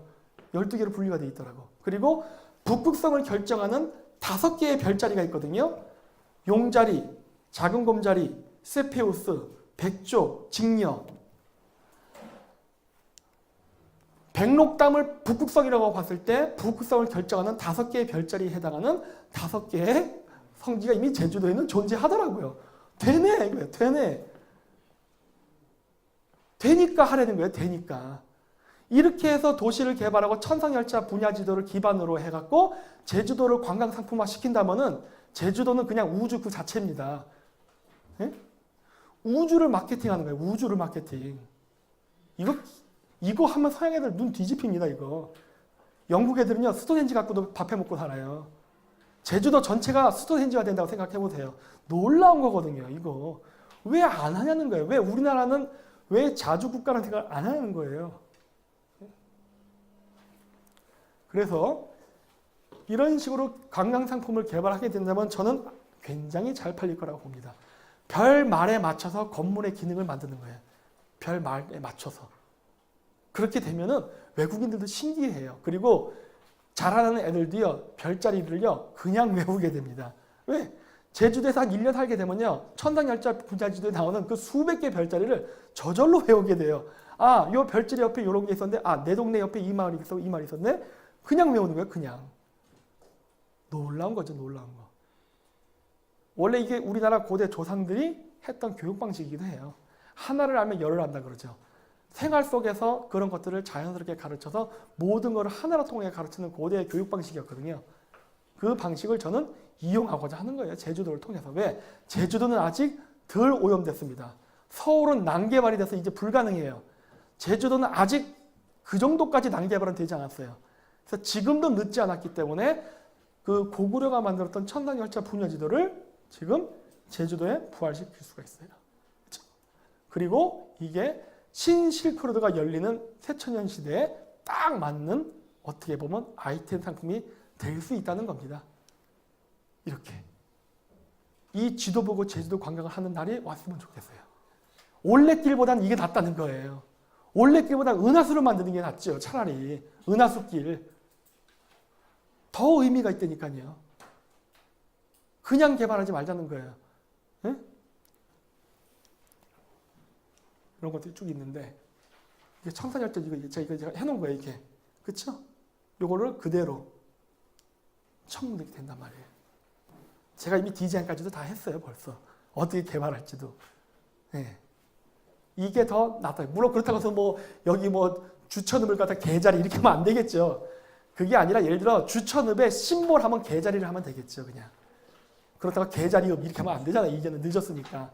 그러니까 주천읍하고 읍의 상징을 개자리 별자리로 한다던가 뭐 이런 식으로 조금 아이디어를 낼 수 있잖아요. 그렇죠? 서양인들도 그건 관광하기 편해요. 아 이렇게 움직이다가 막 뭐 맨날 길 헤매고 막 어디 익스큐스미 이런 물어볼 필요도 없어요. 왜? 서양인들이 별자리 자기 머릿속에 관념이 들어와 있거든. 근데 그걸 믹스해버리자는 거죠. 이게 바로 동서양 문화의 융합을 통한 새로운 먹거리거든요. 이렇게. 이게 자미원, 태미원, 천시원에 해당하는 위치이기도 합니다. 행정구역을 또 크게 세 부분으로 나눌 수 있어요. 뭐 이런 여러 가지 아이디어가 있습니다. 그래서 제주도 자체를 하나의 거대한 우주, 소우주 사상을 담는 이런 거를 만들어 보자는 겁니다. 네, 마치도록 하겠습니다.